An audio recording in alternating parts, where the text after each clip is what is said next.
আসসালামু আলাইকুম রহমতুল্লাহি ওয়া বারাকাতুহু। আলহামদুলিল্লাহ ওয়াসসালাতু ওয়াসসালামু আলা রাসূলিল্লাহ ওয়া বা'দ।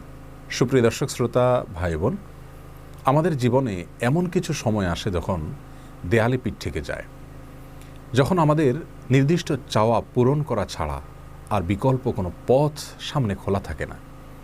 এ ধরনের পরিস্থিতিতে আল্লাহ রাব্বুল আলামিনের কাছে আমাদের মনের একান্ত কামনা বাসনাগুলোকে পূরণ করবার জন্য একটি বিশেষ পথ বাতলেছেন আমাদেরকে প্রিয় নবী সাল্লাল্লাহু আলাইহি ওয়াসাল্লাম, আর সেটি হলো ইসমে আযম।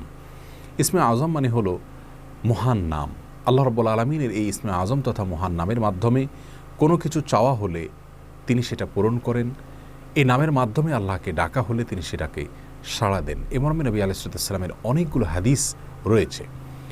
অনেক উলামা একরাম ইসমে আযম সম্পর্কে বলেছেন যে এটি হলো আল্লাহ রাব্বুল আলামিনের যে মূল নাম আল্লাহ, সেটি তার অনেকগুলো গুণবাচক নাম আছে। তমধ্যে থেকে আল্লাহ রাব্বুল আলামিনের যে মূল নাম আল্লাহ, এই নামের মাধ্যমে আল্লাহ রাব্বুল আলামিনকে ডেকে যদি বান্দা কোনো কিছু চান কায় মনোবাক্যে অন্তরের গভীর থেকে, তাহলে সে দোয়া আল্লাহ রাব্বুল আলামিন অবশ্যই কবুল করেন।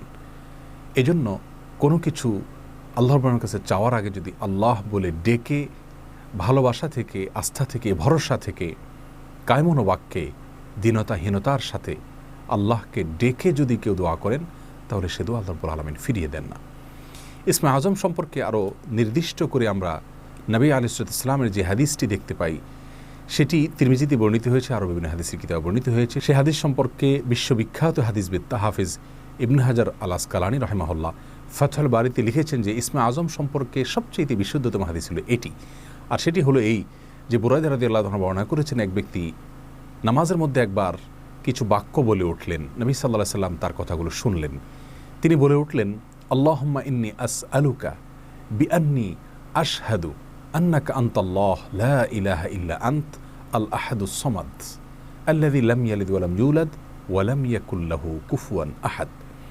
তার মুখে এই বাক্যগুলো শুনে নবী আলাইহিস সালাম বলেছেন, নিশ্চয়ই এই লোকটি ইসমে আযম পাঠ করেছে। ইসমে আযমের মাধ্যমে আল্লাহ রাব্বুল আলামিনের কাছে কোনো কিছু চাওয়া হলে তিনি সেটা ফিরিয়ে দেন না। এর মাধ্যমে আল্লাহকে ডাকলে তিনি অবশ্যই তাতে সাড়া দেন।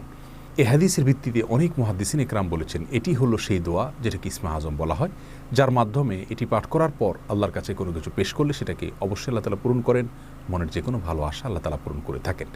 দোয়াটি আবারও বলছি, আল্লাহুম্মা ইন্নী আসআলুকা বিআন্নী আশহাদু আন্নাকা আনতাল্লাহ লা ইলাহা ইল্লা আনত আল আহাদুস সামাদ আল্লাযী লাম ইয়ালিদ ওয়া লাম ইউলাদ ওয়া লাম ইয়াকুল লাহু কুফুয়ান আহাদ। যার অর্থ হলো, হে আল্লাহ, আমি আপনার কাছে প্রার্থনা করছি এ মর্মে যে, এই জন্য যে, এই ভিত্তিতে যে আমি সাক্ষ্য দেই আপনি আল্লাহ, আপনি ছাড়া সত্যিকারের কোনো মাবুদ নেই, আপনি কারো মুখাপেক্ষী নন, আপনি একক, এবং আপনি কাউকে জন্ম দেননি, আপনাকেও কেউ জন্ম দেয়নি, এবং আপনার সমকক্ষ আর কেউ হতে পারে না।